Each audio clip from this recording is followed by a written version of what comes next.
For some time Silas was mute with astonishment. Then he said, "God will clear me. I know nothing about the knife being there, or the money being gone. Search me and my dwelling.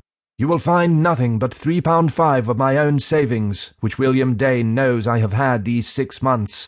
At this William groaned, but the minister said, "The proof is heavy against you, brother Marner.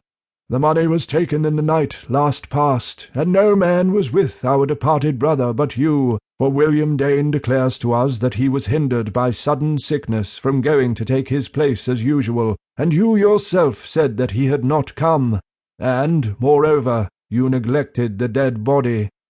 "I must have slept," said Silas. Then, after a pause, he added, "Or I must have had another visitation like that which you have all seen me under, so that the thief must have come and gone while I was not in the body, but out of the body. But, I say again, search me and my dwelling, for I have been nowhere else." The search was made, and it ended in William Dane's finding the well-known bag, empty, tucked behind a chest of drawers in Silas's chamber. On this William exhorted his friend to confess, and not to hide his sin any longer.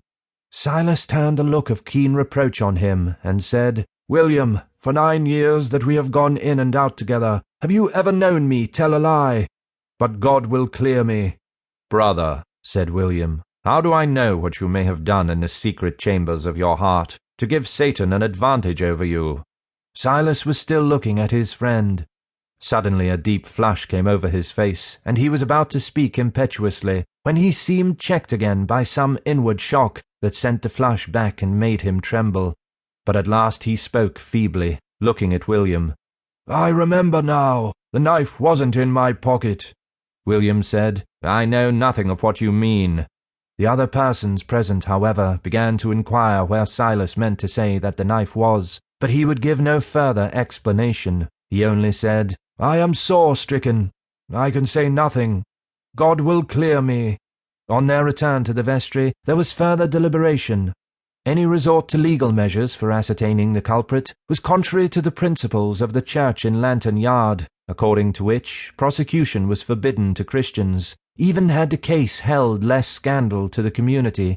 But the members were bound to take other measures for finding out the truth, and they resolved on praying and drawing lots. This resolution can be a ground of surprise only to those who are unacquainted with that obscure religious life which has gone on in the alleys of our towns. Silas knelt with his brethren, relying on his own innocence being certified by immediate divine interference, but feeling that there was sorrow and mourning behind for him even then, that his trust in man had been cruelly bruised. The lots declared that Silas Marner was guilty. He was solemnly suspended from church membership and called upon to render up the stolen money. Only on confession, as the sign of repentance, could he be received once more within the folds of the church. Marner listened in silence. At last, when everyone rose to depart, he went towards William Dane and said, in a voice shaken by agitation, "The last time I remember using my knife was when I took it out to cut a strap for you. I don't remember putting it in my pocket again. You stole the money, and you have woven a plot to lay the sin at my door. But you may prosper, for all that. There is no just God that governs the earth righteously, but a God of lies, that bears witness against the innocent." There was a general shudder at this blasphemy. William said meekly, "I leave our brethren to judge whether this is the voice of Satan or not. I can do nothing but pray for you, Silas."